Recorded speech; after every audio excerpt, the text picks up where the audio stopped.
jroning ati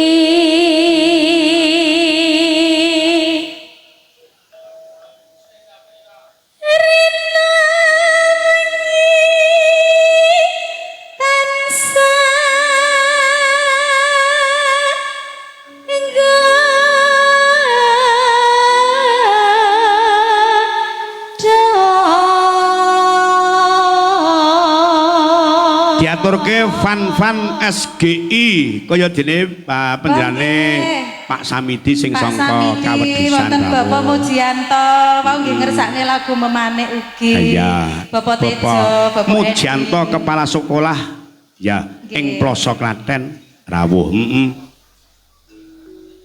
pancene gedhe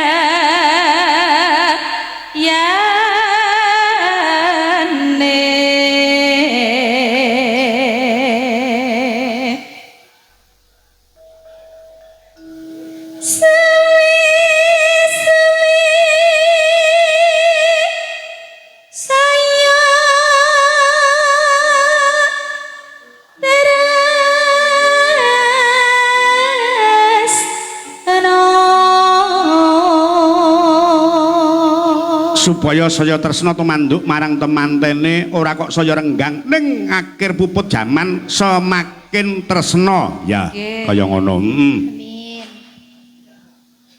nganti tembus jroning dodo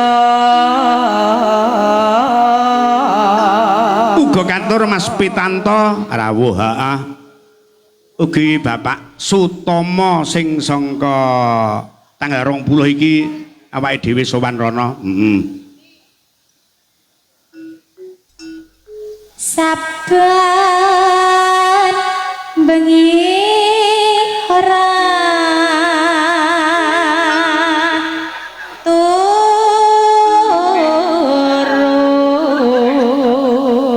ayo cetha ora turu wong ben-bengi ya turup terop kok ya. Sakniki sae Pak Cengkoke Dik Dia. Anggitmu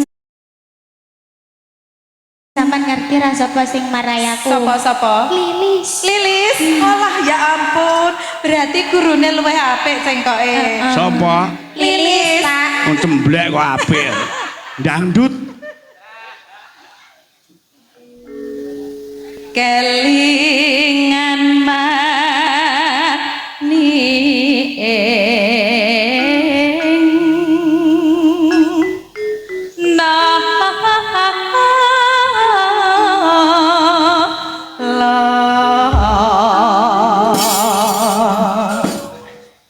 Cengkok Lilis nih ya.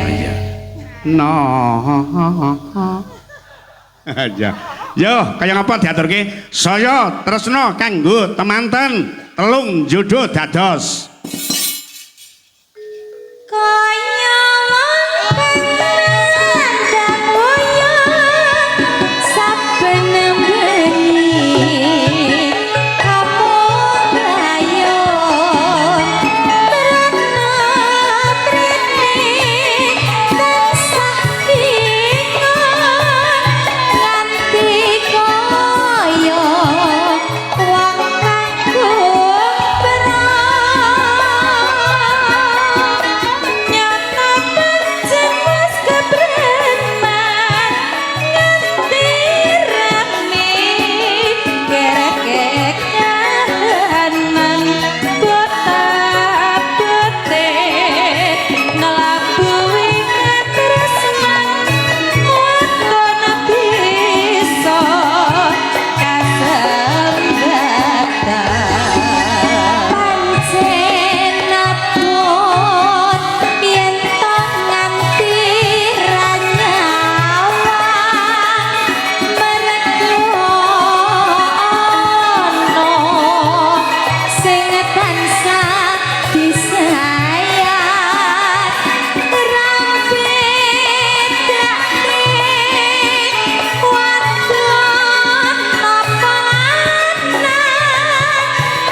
Saya tresna katur panjenenganipun Bapak Takrib sak rombongan ingkang saking Budak. Ya. Ki mbuh tanggale aku ya lali dina maneh sowan ning Budak. Wilujeng dalu kagem Bapak Takrib sak rombongan Pak Puhyanto karo Mas Sarik. Ki mbuh mek ngintil tok, Mas Sarik iki ya ora tau wayangan. Ya. Dereng kok, Pak. Dereng wis ana 7 taun oleh ngintil. Lah pripun iki Pak Carek? Kula dhewe riyen napa pripun? Kualik to. Lho kan manjeri bendak nyalang liyane lho, Mbak. Kok seneng tombok to di.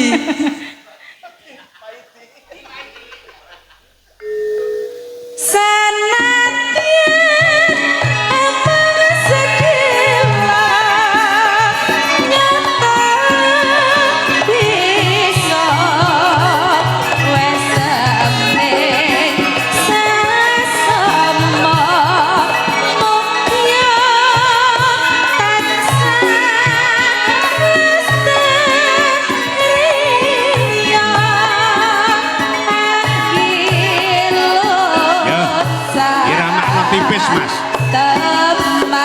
ngadep sinden papat genti jumeneng Mbak Sulis karo Mbak Diah lenggah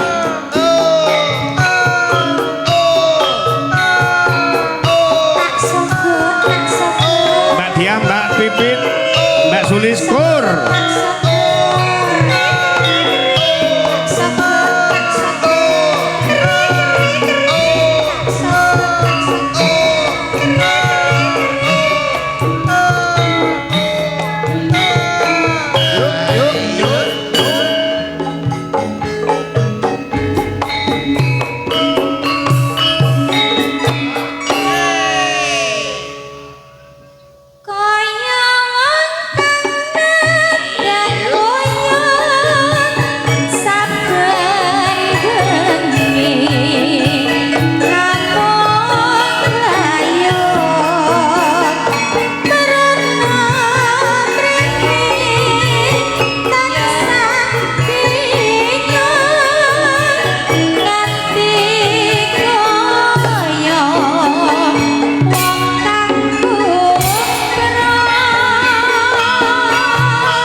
Nggih, matur sembah